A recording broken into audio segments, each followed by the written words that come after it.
Hello, everybody. Welcome in. I am so excited to be talking with Zoe from Spellgarden Games. Y'all know I talk about sticky business all the time, so this is like a dream come true. Hi, Zoe. How are you today? Hi, nice to meet you, and thank you for having me. Thank you for talking to me. I'm so excited to talk about you, to talk about Spell Garden Games, and talk about Thrifty Business, which is on the way. I'm so excited. I'm like chomping at the bit, like counting down the days. I'm like, is it here? Is it here? Is it here? So I want to just jump in, and if you could just tell me about yourself and what you do at Spell Garden Games. Yeah, sure. Yeah, I'm Zoe. I'm the game designer and one of the co-founders. So we founded the company together in 2022, I think, Oh, um, wow. with four people. So now we're five. Okay. So still a small company, but it's really cozy, and we like it this way. Yeah. What is kind of I always ask this because I'm always interested, especially when talking to, women who are in the industry. What is your kind of developer origin story that led to the creation of Spell Garden Games? So I studied game design in Berlin, and for that I needed to have an yeah, I forgot the name, sorry. No, you're fine. I needed to work for a company for at least 6 months to finish my studies. Okay. And I started that here in Ludwigsburg, where I'm living right now, with a company. And the other three, where we founded together, were also working there. And like in the last years, the game industry had a rough patch. So there wasn't enough money, and they let us go. And we Mm. were like, yeah, we could either just try to do our own thing, or we just look for another job. But we had nothing to lose, so we just Yeah. tried it, and it worked. Yeah. I didn't know. I don't know why. I thought y'all were around for much longer. 2022. That was like yesterday. Yeah, yeah, Oh goodness. Well, that's really interesting. So you kind of go in through like internship, or yeah. Yes, that assistantship. was the Yeah. word. Yeah. I know. Like I had a graduate assistantship I had to do for me to get my master's. I was just like, oh, okay, okay. I did mine. Where did I do mine? Listen, I'm having a brain fart too. I did mine in orientation, actually, for bringing students into the school. It's very interesting, very high intense. So I have to say, so first we were running a sticker shop. And then we were trying to save the village from, all these portals that were showing up around town. So now we are in a thrift shop. Why a thrift shop? We were thinking about what kind of game do we really want to do. So we met all together and just wrote down some random things that we like to watch on YouTube or that we like on TikTok, Instagram, wherever. Hmm. And we kind of all liked content where you have to clean something up. Yeah, I yeah. don't know. It's just really comforting, and you want to see it, but you don't want to do it yourself. And we also played all unpacking. I think you Yes. know the game, yes. Yeah. And it's just really wholesome. And we're like, yeah, why not? And then bring a bit of sticky business into the game. So we thought, let's try a secondhand shop. Yeah, yeah. So, through the business, I was because it's playing the demo, and first of all, it was really fun, and I was just like, "This was what I needed." Because your games just bring so much calmness and just so much comfort for me. That's why I really enjoy them. As I really just like the repetitiveness of it, and also like I just get to be so creative in your games. However, when I was playing Thrifty Business, I said, "Why is everybody littering in my shop?" When the full game is out, would there be a way to like strategically put some trash cans somewhere? I was like, why are y'all littering? We're still thinking about that. So Okay. we still want to have the trash inside because you can get more community points by picking it up. Oh, okay. But we don't want these. I think right now there's like a pop up that tells you if you're not clean enough, you don't get all the points. We removed that, Okay. um, and then we will see in the future how else we will do it. Because when you expand the shop and there will be some more rooms for the full Okay. game, it could be a little bit annoying. Okay. Yeah. So I we're was still just I working on was just that. like flabbergasted. I was just like, do people go to like thrift shops and just throw their trash in the ground? I was like, what is going Especially on the here? banana peel. Yes. I said, why are you putting your lunch on my floor that I just scrubbed? I really just be self-inserting when I play these games. So I was just like, what is going on here? So I'm glad I asked. Hopefully that is something that will happen in the future. Some strategic placement of trash cans. One thing I also really loved about the demo, there was this really cool interaction with a customer who quickly became a regular, where he wanted an item, and he wanted us to like call him or let him know when we had the item. I think it was a pet bed. Yeah. One thing I really just noticed, not just with that interaction, but just like thrifty business in general, there's really a strong focus on community and helping others out and being really considerate of other people's needs. I'm a vinyl collector, as you can see, and I get really happy when my vinyl record shop calls me and be like, "Hey, we got that new Demon Slayer," and I'm like, "Girl, I gotta go." So because it makes you feel good, it makes you feel considered and thought of. So, how else is building a sense of community incorporated into thrifty business, and why was that story so important to tell? So first for the story, in Sticky Business, we also had like these small stories where they could write you and order Yeah, some new stickers, and they were just telling about themselves. And we got a lot of feedback that the people wanted to have more interaction with the customers. yeah, And we yeah, thought, yeah, in Thrifty Business, the customers actually come into your store, yeah, so we need more of a sense of community because that's also what the whole community of our company is like. In the Discord, for example, they're just like a really wholesome community when they're writing with each other, and we wanted to have that in the game.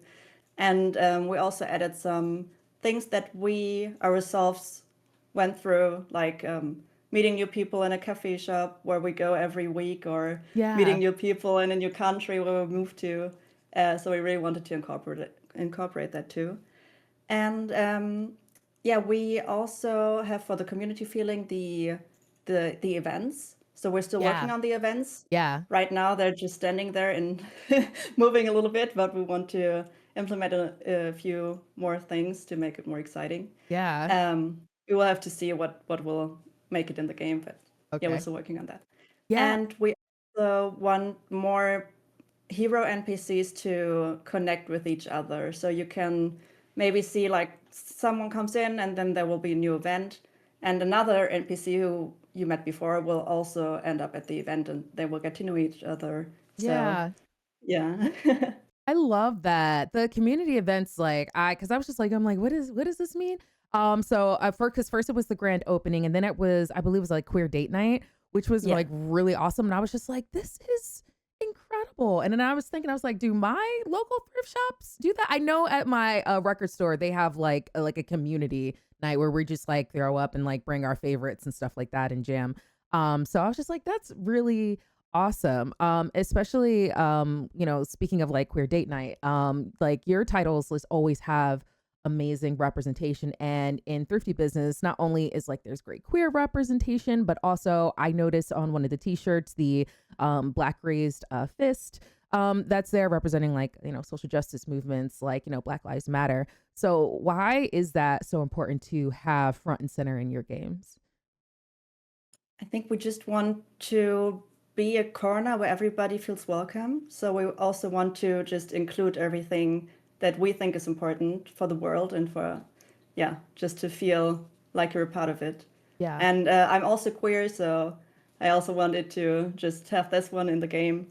Yeah, we yeah. just want everybody to be loved and feel loved. So, Can I yeah. say, because I believe it was around 2022 when I came out as asexual, and aromantic, and your game was one of the first where I saw that representation. Because I was just doing, the generic Google search, like, is there asexual representation in anywhere? Is there aromantic representation in anywhere? Because I identify as ace flux, and that's like impossible to find things with that. So I was just like, okay, like, what about this? And like, y'all, like a sticky business. I think that's why it's like so near and dear to my heart, not just like for the creativity, but also because like that was the first time I was just be like, I can have an ace flag and like a cute black cat and a sticker. Like, that's just my personality right there. Cats and being ace. So like really, I would say, and I know I'm just one person, one player, but mission accomplished, definitely with me because that really touched my heart. So yeah, definitely the inclusive vibes are there. So thank you for that. Seriously. It Yeah, means a thank you for lot. saying it. I think that's also a part why we make games. We get Yeah. a lot of feedback, like positive feedback that people are just happy what is included. Yeah. Yeah. I'm very happy. I have I have bought Sticky Business. I think was it yeah, 3 times. I have it on my PlayStation. I have it on my Switch and then I have it on my PC. So I love your game. Wow. um so Women's Day just passed this past Sunday. And you mentioned that you're a studio that's queer woman led, and also just talking about like how the industry is going through extreme ebbs and flows right now. That's the gentlest way I can put that. um I'm just curious to know, what challenges have you all faced in this industry as a queer woman led studio? And in these like intensive days, how do you keep up the hope? I think for us it's a little bit easier because we're in the indie game community and we know a lot of people who are also like more on the diverse side. Mm, So we never felt excluded from that. But you can feel it when you go to really big events yeah. like GDC or Gamescom. Um, you get some weird looks, and sometimes they are just not interested in you. Yeah. But I think from our side, we just talk to the people who are interested and who feel open and we want to talk to. So it's I think it's working, Yeah. and we have not a lot of backlash or anything. Yeah. So Yeah. And if somebody tries to give you backlash, you call me. Okay. yeah, I I'll be will. your cousin and curse everybody out, okay? Cause what y'all not gonna do. Oh my goodness. Yeah, one thing I really like, think this is why, like, my favorite flower is sunflowers. I have them, like, tatted all over me. But I call it, like, the sunflower theory. It's just, like, where, sunflowers, they always face the sun. So it's kinda like facing, like, where the love is. So, that's something that's very important in, I would say, this industry too. That's kinda like how I move throughout. So I can definitely relate to that. Um so one thing I've noticed just in your other titles, Thrifty Business has like a really bold color palette. And one thing I also love about your titles is, just your creative choice, whether you want to be like bold, have bold colors over here, like in Thrifty Business, like you have like the interesting patterns and things like that, or you can go with things that have like more of a wood finish, if that's more like, I think it was like one of them was like cottagecore, I think was one of Yeah. the options. So how do you why is creative freedom like so important in the stories that you want to tell? And also like when you're doing that, what do you want gamers to take away when playing your games? So for the creative freedom, it's like we're 5 people, but 5 people with really different tastes. So Okay, yeah. it's hard to come to only one conclusion. And like with Sticky Business, we also had a lot of creative freedom for making the stickers, and we Yes. wanted to have the same or a similar feeling in Thrifty Business because you can't just do everything you want in the game. So we at least wanted to have like create your own design and the your own feeling of a thrift shop. So we wanted to do that in the game. Um, yeah, and for the colors, I can ask Sophie, but she's a really big fan of bright colors, and she's our artist. So Same. she just slaps it in, and we're like, we love it. Yeah. Keep it up. Yeah. Yeah, I think we would get along because I love color. Like my whole house is pink actually. So I'm like, I give really me like the color. background. Thank you. It's like, give me colors, please. Um, what was your favorite game growing up? Oh, that's a good question. I didn't play a lot of games when I was growing up, but I really liked, I think it's a German thing because we had a person called Peter Lustig, and Okay. it was like a German kids TV show where children could learn something new, and they also had like PC games, and you could just click around and learn something new about animals and Yeah. things and how things work. Yeah, I think that was one of my favorite games, Yeah. and Tetris. Yeah. So how does so it sounds kind of like a point and click type of game. So how does that game inspire you as like a game developer, or does it even at all?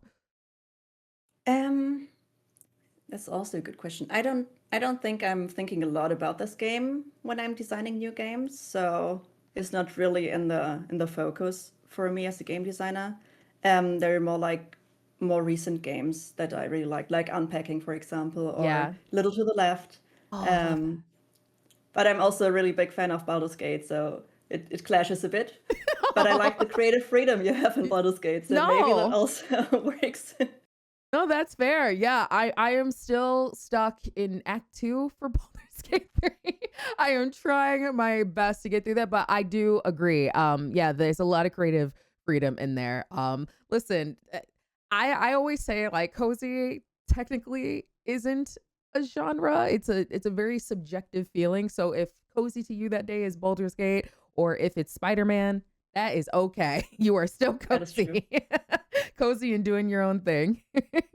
Yeah, there's also something cozy about spooky things. So Yes. Yes. I was playing, I don't know if you got a chance or if you're into the Resident Evil series. I finished Requiem and I thought it was the greatest experience ever. Somebody's like, "This isn't a cozy game." I said it is to me. I was laughing the whole time except for one moment when something came back and I said, "Oh, I didn't want to see that." But like it's a very subjective feeling. So, yeah, it just varies yeah. person to person. Oh, the Uncharted games, they're also really cozy. Yes, yes, yes. The one-liners in that are very good too. Yeah, so Thrifty Business is set to launch in May. Just as May 2026 for PC. Is there any future plans to bring it to other platforms like the other titles? So we first want to concentrate on PC and then see how it works and if the people really like the game when it's like the full game. Yeah. And then afterwards we would concentrate more on Switch and then the rest we will see. So Okay. Switch would be the first thing that we want to do if Yeah. it works. I will say as somebody who was always on the move, I appreciate that. Yeah, I'm really excited for Thrifty Business. Thank you so much for your time today and just getting to kind of dive into your head, into your process. Thrifty Business, y'all, is set to come out May 2026. Make sure that you wish list it on Steam. Please wish list this game. And I want to encourage you to play not only just Sticky Business, but also Virtual Raven, which was a really, really comforting farming sim that was magic and witchy and all the things. I'm about to go to Salem in 2 weeks, Salem, Massachusetts. So like I'm like all about that. So I really encourage y'all to again wishlist Thrifty Business, get it when it comes out, but also play other Spellgarden titles in the meantime. Give them your money, y'all. Thank you so much, Zoe, for your time today. I appreciate it. Was there Yeah, any thank you. Yeah, was there anything else you wanted audiences to know about Thrifty Business before we head out? No, I'm just really glad that we have so many people in our community who really like the game and Yeah. we're making this game for you. Hey, just for me? Thank you. Y'all here to hear, folks. Thrifty Business is just for me. Y'all can't play with me. All right. Thank you so much for your time. Bye. Thank you.